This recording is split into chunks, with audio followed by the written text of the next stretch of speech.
Hey everyone, it's Brooks Kubik and John Wood, and we're back with another episode of Dinosaur Radio. In this one, we're going to cover tips, ideas, and suggestions for getting good, effective, productive workouts when you're traveling, when you're on the road, when you're staying somewhere where you don't have your regular home gym and your regular equipment available to you.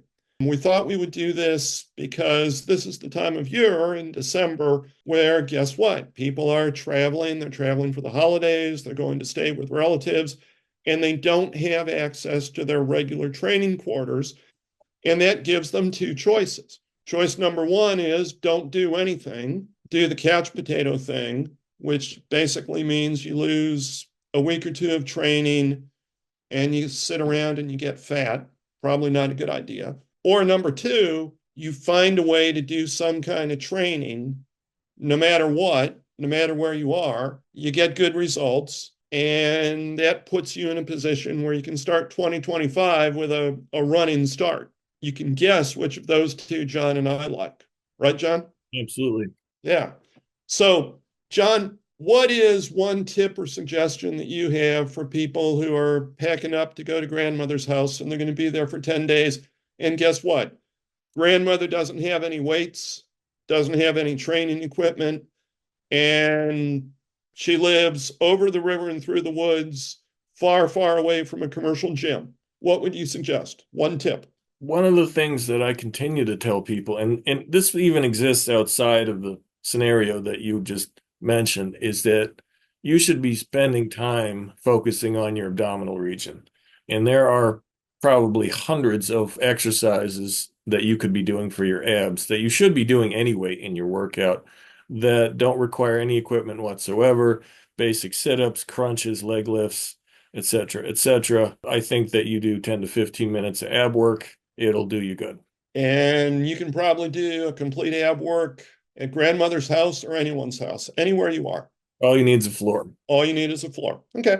I like that. Here's a tip that I've been throwing out for people. Carry a backpack or a duffel bag with you. Backpack, duffel bag, book bag, doesn't really matter, but something, and you carry it's empty. You just pack it up in your suitcase or whatever you use to pack your clothes, or you use it to pack your clothes, whatever. And when you get to where you're going, you take out, if you've been using it to travel, you take out your clothes and your other stuff, obviously. Now you've got something that you can use as a piece of training equipment. All you do is fill it up with something heavy. And the something heavy can be soup cans, books, anything you find out in the garage that can add weight to this. If you can't find anything where you are, if grandmother doesn't have anything at her house, then just run down to the nearest hardware store and buy, for example, a 40-pound bag of rock salt, which costs what, $3 or something? Not very Yep. expensive. Bring it home, drop the whole thing in. Don't even take it out because that's going to make a mess. Just drop it in your backpack. Now you've got something that you can hold on to, use a variety of different grips. You can do one arm exercises, you can do two arm exercises, you can do curls, you can do presses, you can do front raises, you can do vertical bench presses, i.e., a standing bench press. You can do a squat and vertical press movement combination. You can do a curl and press combination. You can do one arm variations of your exercises. Doesn't matter. You can find a way to use that to train pretty much your entire body. If it's not heavy enough, do slower reps, do pauses, pause for 5 seconds on each rep. If you do that at the hardest point of the movement, it's going to add up really quickly. On the other hand, if it's too heavy, do faster movements, don't do the pauses, focus on the negative part of the rep if you need to, but you're methodical and thoughtful about the process. You can take a 40-pound bag of whatever, or even a 20 or 30-pound bag, or a 50 or 60-pound bag, whatever. You can take that and you can use it to get a good workout. So that's another suggestion is bring something with you that you can fill and make what I'm going to call a weight bag, for lack of a better term. Yep. Yeah. There's always options. Always. What's another tip? Most hotels and motels that I've seen have a workout room, and while most of the equipment is not something that I would be interested in, they usually have some dumbbells, and I think most people could easily benefit by doing a short 4 or 5 exercise dumbbell routine, presses, curls, hammer curls, and you could always do just regular squats, body weight squats or lunges, and you've got your workout. And then you can add in some ab work without even needing to be there. But having 20 or 30 or 40 pound dumbbells, which you probably will have in that situation, is something that can easily be a great workout. I agree with you. Most hotels nowadays, at least in my experience, have a weight room that has dumbbells up to 40 or 50 pounds. And that might not be what you need. If you're strong, that's not going to be enough for many dumbbell exercises. You can pretty much work your entire body and get a good workout if you do slower, more controlled reps with more muscular tension. If you do leverage movements such as alternate arm front raises, lateral raises, bent over lateral raises. If you do iso pauses, if you do, pause and hold the weight. I mean, if you're saying 40-pound dumbbells are not enough for me for curls, well, okay, that's great. You're strong. So hold them at the midpoint for 5 seconds on every rep and make a goal of doing 10 or 15 or even 20 reps. You'll quickly find that that's as much as you can do. You can do that with hammer curls too, obviously.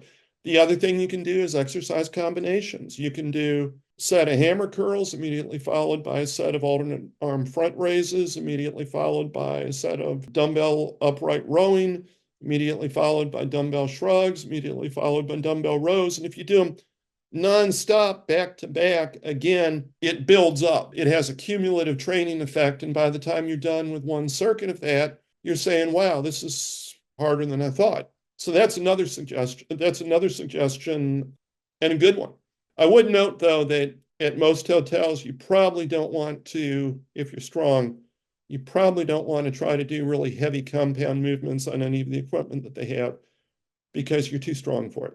Also, I think doing repetition clean and presses with a pair of 40s, it'll get you huffing and puffing real quick. If you do good form, if you do the pauses, if you're deliberate, a lot of people are using a lot more weight, I think, and this is probably something for another discussion.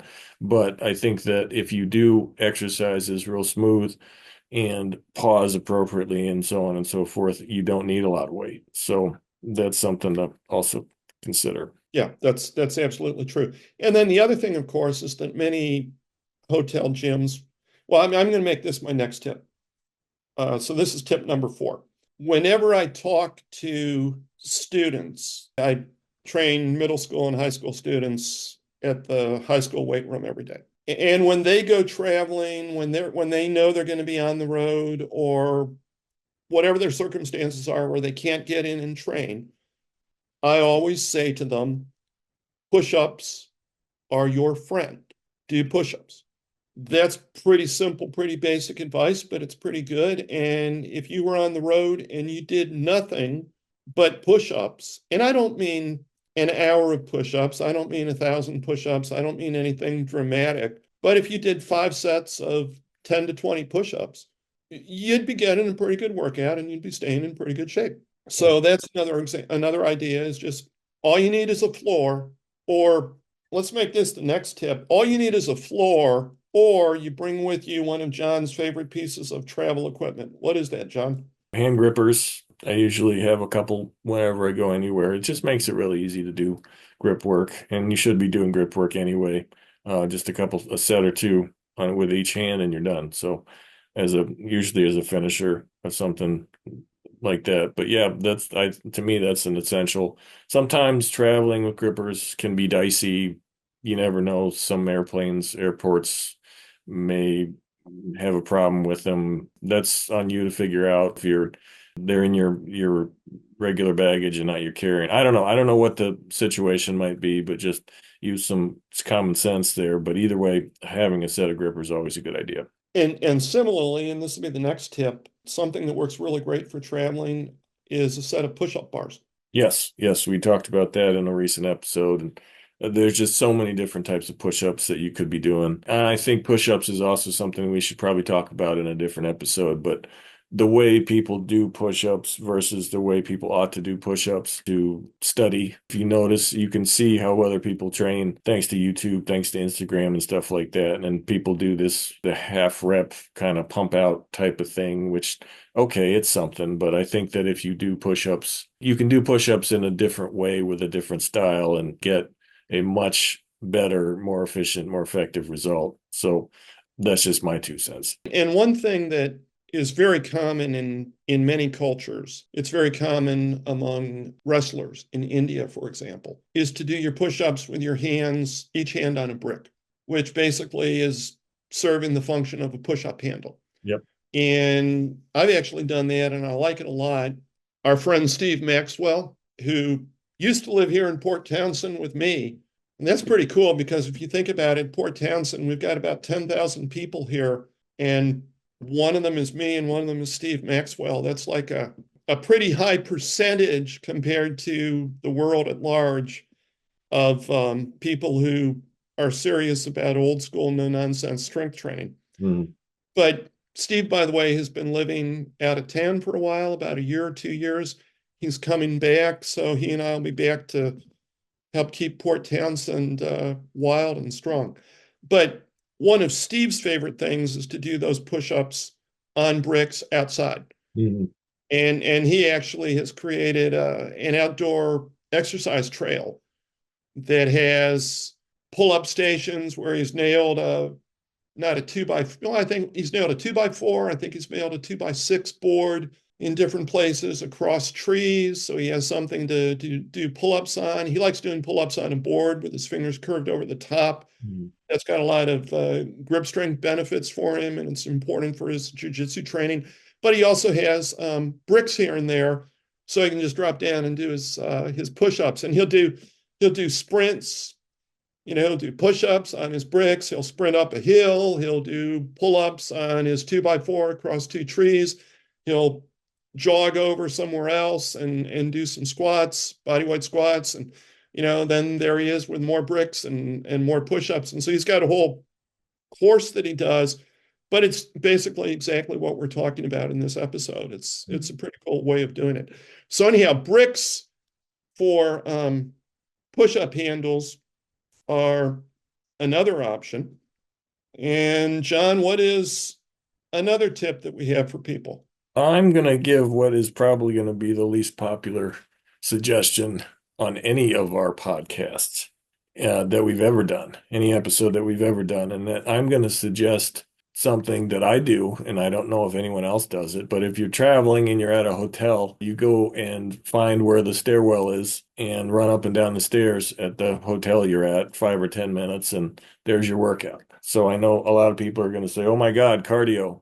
Yeah, cardio. Cardio is important, as I've tried to make the case for. I know people don't like it. I know people get out their torches and their pitchforks whenever that's mentioned. But as far as I'm concerned, the older you get, the more important it becomes to address that in your training and your life. So it's something you may not like it, but you're certainly not going to like the alternative. So you do. So that's just how I suggest approaching things. Well, now in all fairness, you've got a background in running upstairs. Well, I've chosen to do a lot of stair climbing. Yes. Mm-hmm. And I mean, you raced competitively and At one, I haven't done it for about 10 years, but yeah, at one point I was doing that. yeah, yeah. I'm thinking of the high school wrestling team. The high school wrestling team here, we have a gymnasium with a basketball gym, and then there's a separate gymnasium room that doesn't have bleachers, but basically it's the size of a basketball court. That's the wrestling room. And of course, they train in the wrestling room. But the other thing that they do is go over to the actual school building, which is a 3-story building. And they start at the bottom and they run up the steps. Mhm. They run up and down, up and down, up and down. And there are a series of staircases all through the building. The building is a long rectangle. So you start at one end, you end up at the other end, then you come back. That's a lot of stairs. And they get quite a workout with doing that. They work in a lot of push-ups and things as they do it, I believe. That's perfect for kids of that age. Safe, it's intense, That makes them tougher, which as you know, you're working with kids, you know that there are kids that need to get tougher. That's just there's no way else to put it. So when you put them in a situation where they have to dig down and run up some steps and do push-ups and things like that, it's exactly what they should be doing at that age.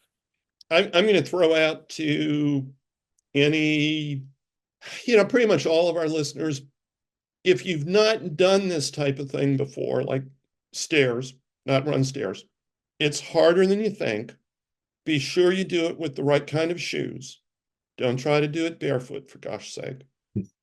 And you may want to start by just walking up and down stairs. Some people, and this is true particularly of some older trainees, and certainly anyone who's got knee issues, you may find that it works better to go up the stairs and then take the elevator down and then go up again and so on. I know of one of our dinos who's about my age, late 60s, former D1 football player, power lifter. I'm talking about like a 1700, 1750 total in powerlifting back in the day when as a natural athlete. That was a really, really good, strong total. That's how he does his leg training now. He does it in an office building that he works at, and he just walks up to the top of the building. I think it's up 6 flights of stairs, and takes the elevator down and then goes back up, and he just keeps doing loops like that. Works really well for him. So there's a lot of different ways to do it. And that brings me to another suggestion, related suggestion. Go outside and find a place where you can run on a level surface, on grass, or find a hill that you can either run up, jog up, or walk up. Mhm.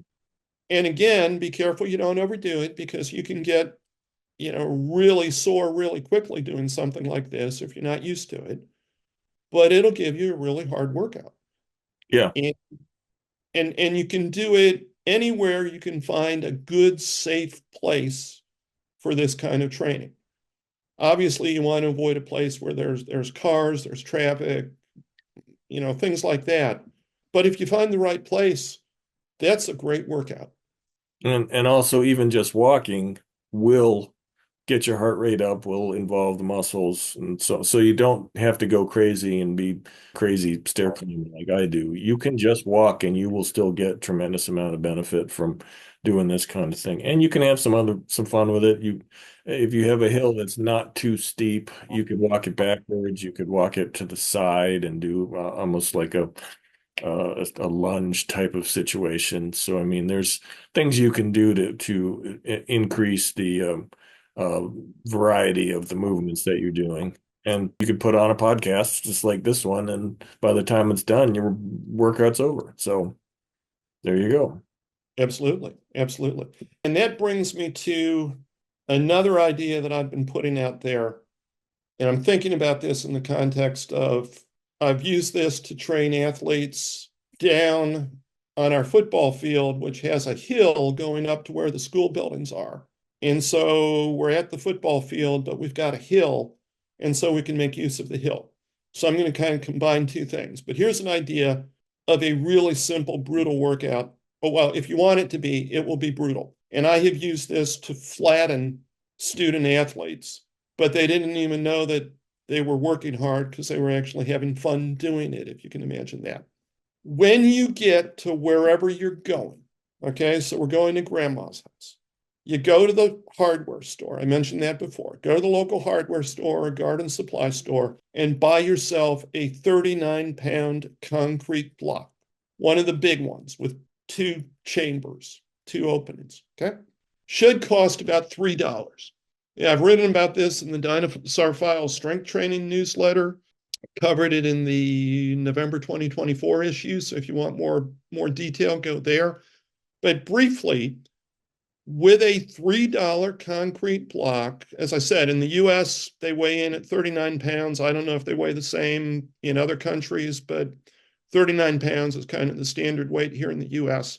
Your concrete block is going to weigh at least 30 pounds anywhere in the world, I would imagine. 39 pounds doesn't sound like a lot, but if you use it with slow, precise movements, And if you include isometric holds, isometric pauses on your reps as needed, and if you do enough reps, and if you train at a fast pace with minimal or no rest between exercises, it adds up real quickly. And the concrete block is wonderful because you can lay it on the ground and use it as a push-up board. And then you can stand up and pick it up and do curls with it, or hammer curls, or front raises, or upright rowing, or shrugs, or bent over rowing, or deadlifts, or combination exercises, such as, for example, a hang power clean where the block starts at your knees, lift it up to your shoulders, press it overhead, back to the shoulders. If you're tough, do a squat, then lower it down, repeat the whole thing.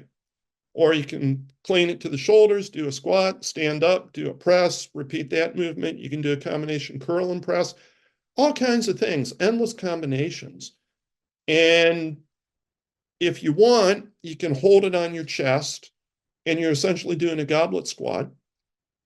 Very simple exercise, but it adds up very quickly. Well, we were doing this at the bottom of the hill, and I incorporated hill sprints and hill carries with the block. And so they would do some exercises and then they'd run up the hill carrying the block at their chest. Top of the hill, they'd put it down, they'd do some more exercises, then they'd carry it down, they'd repeat. And 20 minutes of this, 30 minutes of this, and guys who were in really good shape, they had just finished the football season, so they were used to running and they were used to cardio training and they were used to hard training. They were wiped out. I mean, I took video of them. They were all lying on the ground, flattened, just buried. And it was all the result of a 39-pound concrete block. I mean, it's just, wow. You can't imagine how effective something as simple as that can be until you try it. And if you want to do a total body workout, you do a total body workout. If you want to do an abbreviated workout, do curls and presses, focus on that. Curls, presses, push-ups one day, focus on squats another day, focus on core training the next day. And if you want to have extra fun for bonus points, use an old bath towel, thread it through the hole in the block, and then hold on to that. And use that for doing curls and front raises and other exercises. You can also, as I had the guys do, use it for one-handed farmer carries or two-handed farmer carries. If you have two blocks, carry one in each hand. Obviously, don't drop it on your foot. That would not be a good idea. But you can just have an amazing workout with something as simple as a $3 concrete block, which you can find anywhere. Yeah. And that's a tip I would throw out to anyone. The other thing I need to mention real quickly, you need to wear gloves when you do that. You need to wear heavy-duty work gloves or gardening gloves because otherwise the concrete will take the skin off the tips of your fingers.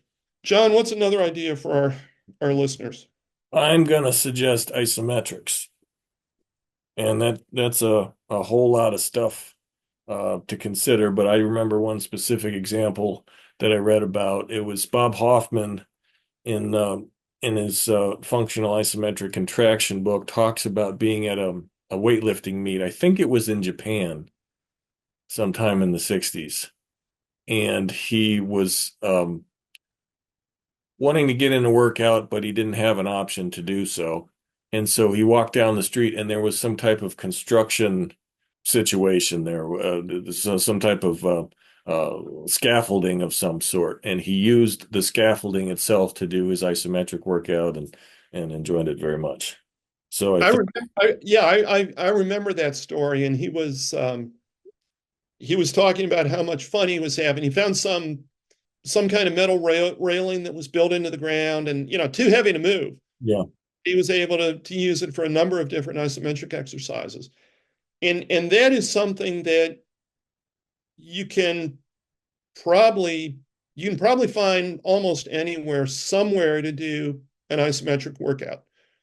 If you go to a park, just a simple park with an outdoor playground equipment, you'll probably find something that you can use. Yeah.